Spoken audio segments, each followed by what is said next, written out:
Il y a eu évidemment un torrent de mauvaise foi, puisque de toute façon le but c'était de détruire, le but c'était pas d'informer.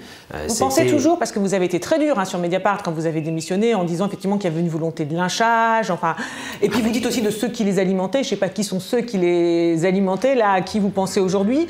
Vous redites ça exactement pareil aujourd'hui?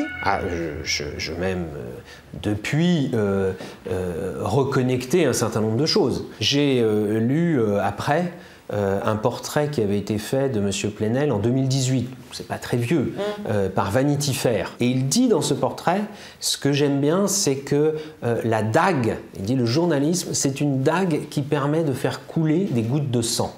Bon, je crois qu'il n'y a pas plus explicite sur la volonté qui l'anime vis-à-vis, non pas des politiques en général d'ailleurs, mais de ceux qui gouvernent, de ceux qui prennent des responsabilités. Et d'ailleurs, dans plusieurs articles, que ce soit M. Plenel ou M. Arfi, ils ont dit « mais à une époque, M. de Rugy était de notre côté », parce que pour eux, il y a des gens qui sont de leur côté ou qui ne sont pas de leur côté. Pourquoi? Parce que je n'étais pas aux responsabilités, qu'à l'époque, j'étais un député vert dans l'opposition. Voilà, ce qu'ils aiment bien, c'est les hommes politiques ou les femmes politiques qui sont dans l'opposition. Mais ceux qui prennent les responsabilités doivent systématiquement être attaqués, et là, tous les coups sont permis.